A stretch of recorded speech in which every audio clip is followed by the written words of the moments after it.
Welcome to the Explainer. Okay, let's dive into this. Today, we're unpacking what is literally one of the most monumental paradigm shifts in all of human history.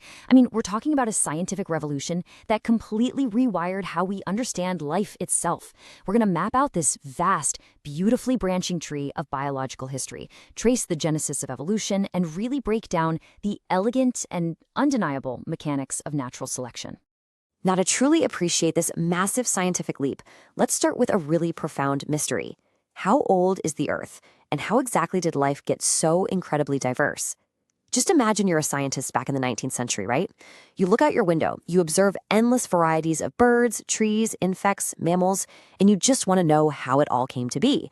That was the ultimate puzzle that scientists of that era were desperately trying to solve. All right, Section 1, the static world. So before we can actually get to the groundbreaking answers, we really have to establish the baseline of the traditional worldview that dominated human thinking for centuries. And that entire worldview was firmly anchored by the number 4,000. Yep, just 4 millennia. For a very long time, the widely accepted conventional estimate for the total age of the Earth was roughly 4,000 years. To put that into perspective, that is actually shorter than recorded human history. Setting this baseline is absolutely crucial for us today, because a timeline of just a few millennia creates these severe, almost impossible limitations on how you could ever explain the sheer variety of living things on our planet. Working strictly within that incredibly tight time frame, thinkers basically had to rely on the theory of special creation. This was the prevailing perspective that all living organisms were created in their current form by a divine entity, and, crucially, that they have remained completely unchanged ever since they started. In this conventional view, the diversity of life was completely static. Basically, what was present on day one was exactly what you saw walking around outside your door centuries later. And this brilliantly illustrates the massive gap between where scientific thought was and where it was heading. On one side, we've got special creation, a framework where life is unchanged, it's static, and everything happens within a highly compressed time frame of just thousands of years. But against that, we have the concept of evolution.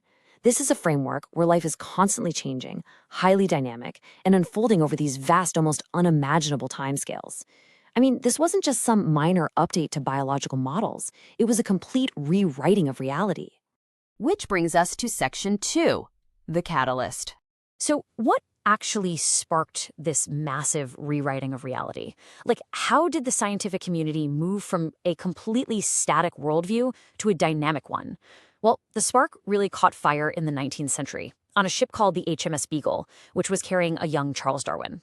Darwin started documenting these clear anomalies, subtle differences in the beaks of island finches or the incredibly varied shell shapes of giant tortoises, things that the old theories simply couldn't account for.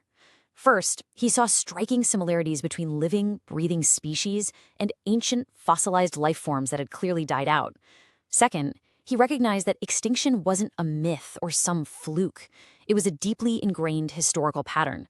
And third, the evidence pointed to the emergence of completely new species over time. If life was supposedly static and entirely unchanged, literally none of these observations made any sense. Moving on to Section 3, driving evolution, natural selection. Okay, so Darwin had the evidence that life changed, but he desperately needed a mechanism to explain how. So the crucial point is, Darwin proposed a groundbreaking mechanism to explain this change. It goes like this. First, variations exist within a population. Not every single organism is identical. Second, because of the specific demands of a given environment, certain traits prove to be advantageous. Maybe it's a slightly longer beak to reach deeply buried seeds or, thicker fur to survive a harsh frost. Third, the organisms that possess those well-adapted advantageous traits are the ones that actually thrive and successfully reproduce. And finally, step 4, those beneficial traits get passed down to future generations. Over time, these tiny inherited advantages accumulate and they end up entirely reshaping the species. This right here is the ultimate aha moment of biology. Darwin summarized this beautiful, relentlessly efficient engine with a phrase that has echoed through history: survival of the fittest. Now remember, fittest doesn't necessarily mean the strongest, the largest, or the fastest. Actually, it means the most well-adapted. The organisms whose unique variations fit their specific surroundings the best, they're the ones who ultimately win out and carry the species forward. Let's look at Section 4, parallel minds. Let's move to and see how this builds. Because, you see, this profound realization wasn't just a solitary breakthrough by one guy on a boat. The shifting of a scientific paradigm is so often this inevitable awakening based on mounting evidence. While Darwin was synthesizing his extensive findings, another brilliant naturalist named Alfred Wallace was working far away in the jungles of the Malay archipelago. And, incredibly, Wallace independently reached the exact same conclusions regarding species evolution. It is absolutely wild to think about. It wasn't some competition of invention, but a massive convergence of observation. Together, their collective parallel insights really established the firm, undeniable foundation for the theory of evolution through natural selection. And that leads us to Section 5, Deep Time and Connected Ancestry.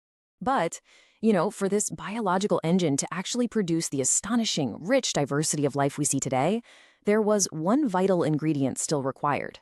Biology couldn't do it alone. It had to be intimately connected to the immense geological history of the Earth. Now, what's really interesting about this slide is how perfectly geological and biological history reinforce one another over vast timescales. As the planet itself goes through massive physical changes, we're talking shifting continents, changing climates, rising seas, we see the simultaneous emergence of new types of organisms adapting to those exact new environmental realities. This framework clearly showcases a deep, fundamentally connected ancestry among absolutely all life forms. And to accommodate that immense, deeply connected biological tree, we arrive at this number: billions.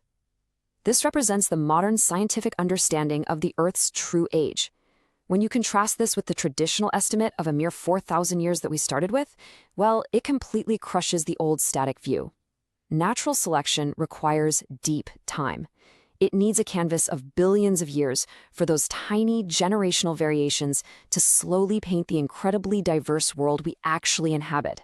Bringing this all together, the theory of evolution provides us with a remarkably powerful explanation for the rich diversity and the dynamic nature of life we observe today. Grasping the precise mechanics of natural selection and then pairing that with the reality of vast geological timescales, it gives us an incredibly profound lens. Through this lens, we can truly appreciate the deep, winding historical processes that have shaped our world over billions of years. Which leaves us with this final, provocative thought to consider.